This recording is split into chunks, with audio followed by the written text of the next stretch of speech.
Wisconsin Eye's 2014 election coverage is brought to you by the Wisconsin Hospital Association. For over 90 years, a valued voice for Wisconsin hospitals, supporting high-quality, high-value care in communities like yours.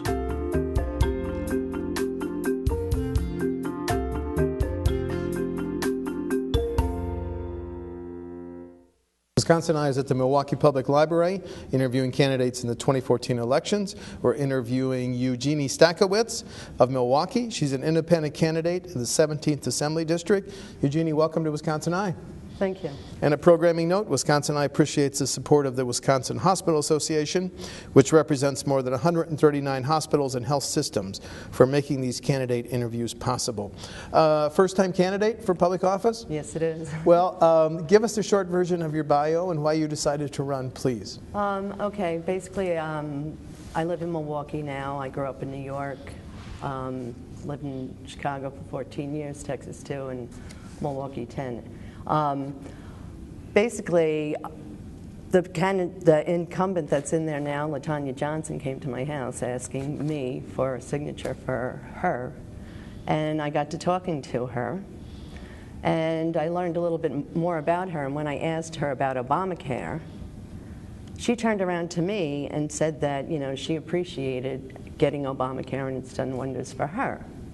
Well, I questioned her because she's a state representative, and I thought they got their insurance paid. And when I questioned her about that, she said to me that she didn't have to answer my questions. And I was taken aback by that, because I follow politics. So I went into the house and I kind of looked up her and found out that she had filed for bankruptcy. And I'm thinking to myself, surely somebody can run against her. Well, the Democratic Party nor the Republican Party put up a candidate. I got tired of throwing socks at the TV, getting frustrated. You know, I don't feel like I'm being represented, so I decided to run myself. So I had 2 weeks to gather signatures, and I walked around and I got them. And so that's basically why I'm running. I think that our representatives should answer to us. I think that they should represent the entirety of their district. And you know what? A lot of people are frustrated out there, and I want to represent that frustration. Most candidates will go out and buy yard signs, and you have a very interesting statement on your campaign website. You call yourself a common sense conservationist. Spending hundreds of dollars on ego-boosting yard signs and bumper stickers is ridiculous. So you're just having a walk the district campaign?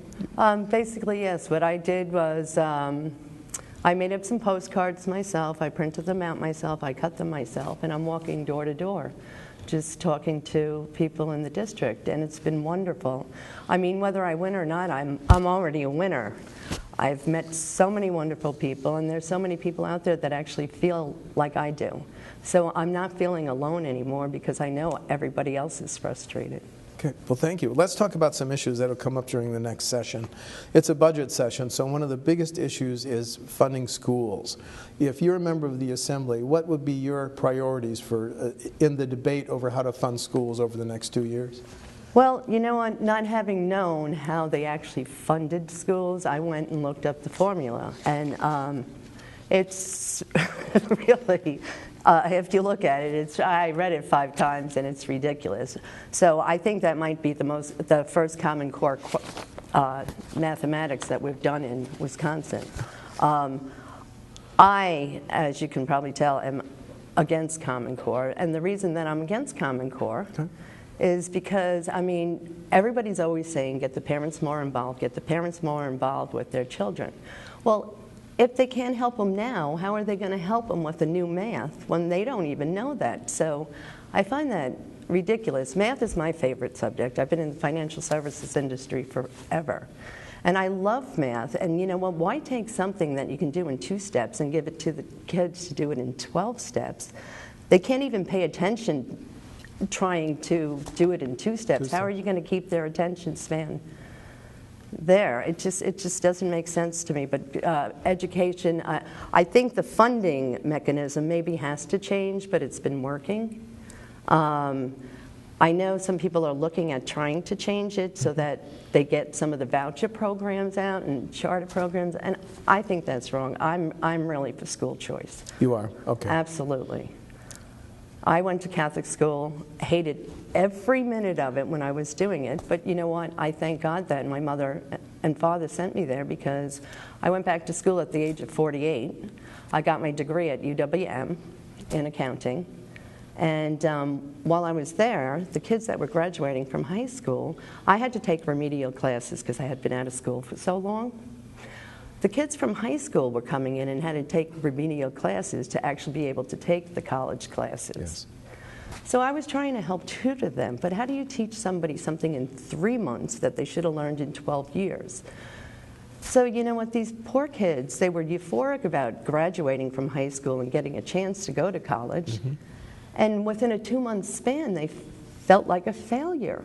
Well, they weren't failing, the schools failed them. So something's got to be done about education, because the kids are not learning. Would you favor removing all the limits on the voucher and choice programs? I would. Okay. I absolutely would. And you know what? If things quite clearly aren't working well now. So, I mean, why not give it a chance? Why not? Let's talk about transportation funding. Many projects are important to the city of Milwaukee, the Home Bridge, the Zoo Freeway, yet there's a projected $600 million or $700 million deficit in the next 2-year transportation funding budget. How would you make up that deficit, Eugenie? Well, I'm going to put 2 topics together, because Please. you know what, we do need a dedicated funding. Like I said, I've lived in 3 other big cities. I've lived in New York, I've lived in Chicago, and I've lived in Texas. I lived in Texas in '94, and their transportation system was just cars, basically. But you know what? The other 2 big cities have mass transit, and Milwaukee needs mass transit. So you know what? If people are going to start funding again, like sports arenas and stuff like that, why don't we put a tax on the tickets? And make a dedicated transportation funding system. You know what, Miller Park, people have to drive there, so they have to use the roads, or you know, buses or whatever. And if you're going to think about asking for payments for the Bucks Stadium, well, why don't you make them help pay for the transportation systems? Well, while we're on the Bucks Stadium, do you think there should be any state aid for a new Bucks arena in downtown Milwaukee? I'm kind of against it, but I would be for it if they gave us money for our transportation system. I mean, you can put a 20-cent tax on a ticket, every ticket that's sold, and put that in a fund to put toward transportation. Would you consider raising either the gas tax, which hasn't been increased since 2006, or the $75 to register our cars that you and I pay? $75, you're lucky. I pay $96. Okay. Because I have paid a $20 wheel tax. That's right. And you Sorry, know I what, that forgot about $20 wheel tax, where does it go? Where? Okay. You know, the roads here are pretty horrible, really horrible, especially over where I'm living and throughout my district. They're just terrible. Okay. Let's talk about health care funding. 1 in 5 Wisconsin residents get their health care through the Medicaid program. The American Hospital Association says our Medicaid reimbursement rates are 2nd lowest in the nation. Do you think they should be increased? Of course they should be increased, but where's the money going to come from? I mean, you know what, that's always a problem. You know, and if we can figure out a way to get money, sure, if they should be increased. I used to do billing for a doctor at one point in time, and you know what? It is so painful to bill Medicaid. You know, you have to come up with all these codes, and by the time the doctors get paid, it's like 18 months down the road. I mean, it's a ridiculous system, and of course they should increase.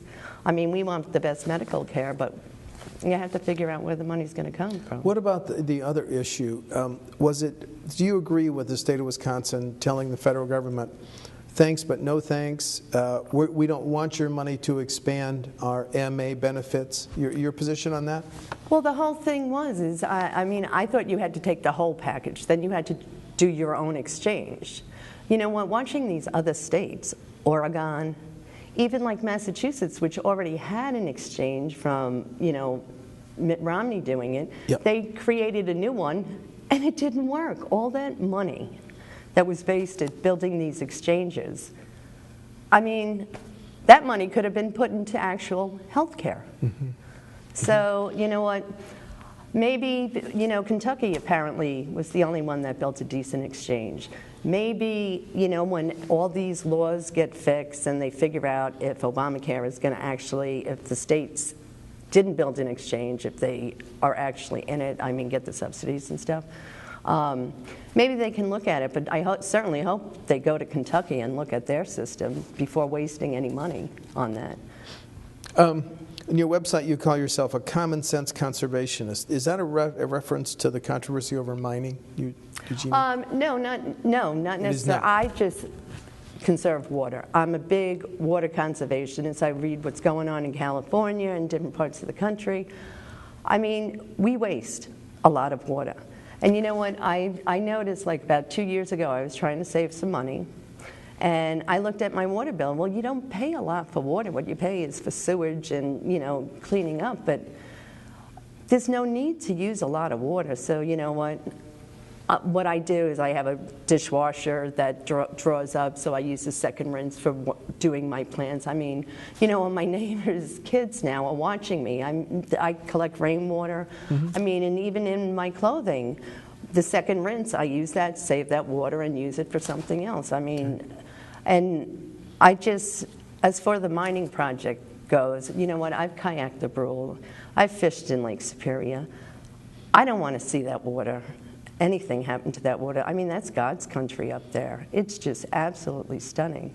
And I would not want to, I mean, and as I understand it, the Indians would have the last say on. Well, there's an awful lot of players up there. The federal, the EPA, the Corps of Engineers, the Bad River Tribe. So there's a lot of hurdles to go through. Oh, absolutely. And you know what? And iron ore is not even economically feasible to. I mean, they figured out it would cost like $90 a ton to extract. And it's now down to, what, $91 or something like that. They're not going to build it right now. It doesn't make sense. But what I'm more worried about, excuse my language, but the crap that they're putting in Lake Michigan. Mm-hmm. When it rains, I mean, is somebody paying attention? You're talking about the overflow with MMSD. Yes. Why is that still happening? I moved here in 2004. And they were arguing then, you know, about fixing that problem. And it's disgusting. June 20th, my boss had a party. He lives on the 22nd floor. So you're looking at the lake, and you can see the delineation of where they put, and we're swimming in that? Raw sewage, okay. So I think we should talk more about that than a hypothetical that probably won't happen down the road. Okay. The bill to legalize medical marijuana will be reintroduced next session. Colorado and Washington have legalized recreational marijuana. Your position on that? Yeah, I would legalize medical marijuana, absolutely. I have some friends that it helps. You know what? Some people's brains don't agree with some medications, you know what? And if that helps them, I happen to think that marijuana is an organic drug. You plant seeds and it grows. I mean, you know, and you dry it out, and they don't put it, as long as there's nothing in it, you know. But it just seems silly to me that, I mean, for an example, the government, there's 100 drugs. The government says 96 are okay, and 4 aren't. You know, and then they give kids as little as 4 and 5 years old Ritalin. Mm-hmm. And all these other medications. You take Ritalin. I had a boyfriend that had 2 younger kids. They were on Ritalin. Then they had to take sleeping medication because they weren't sleeping because of Ritalin. Then they had to take medication to get their appetites up because that didn't work. Then they were taking antidepressants. And then I'm saying you're giving these kids as young as 4 and 5 these medications, and then at 18 you say, no drugs. Mm-hmm. I mean, it's almost a joke, you know? I just don't understand why that. And then this drug that you can grow in the ground and pick, then they ruin people's lives. Oh, it just doesn't make sense to me. Especially when you can get any pill that you want, you know. If there's debate over whether there's going to be a deficit in the next general fund budget, separate from transportation, if there was a deficit, how would you fill it? Well, first of all, I mean, I know people say we're going to go down line by line by line, but I mean, accounting is my background, and I've been trading and whatnot on Wall Street. I would have to look at everything. There's got to be corners. Every year we get these reports. There's so much waste here, there's waste here, there's waste here, and what is ever done about it? Do they ever fix the waste? I mean, do they? Because it seems they come up in the next report again. Okay. So, I mean, obviously there is waste. Okay. And I think Scott Walker is kind of doing a good job of trying to clean it up. But I think that everybody should get together. Both sides have great ideas, but nobody's listening to each other. Okay. It's always debated in the Capitol, so I have to ask the question. First offense, drunken driving. Should it be a crime, Eugenie? No, let me preface that. If nobody was hurt, and no. And okay. The reason I think people deserve a second chance. Second time, you know, people do make mistakes. Okay. They do. Okay. You know what? Have I driven when I shouldn't have at a time or two? Yeah. You know what? Have I learned? Yeah.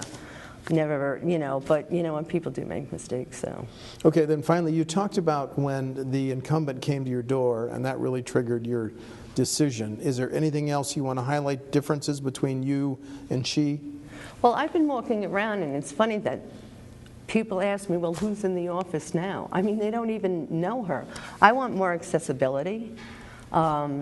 Especially when people, like I've called my reps and I've called my senators and emailed them and whatever, and you get back form letters about something that you weren't even asking about. Okay.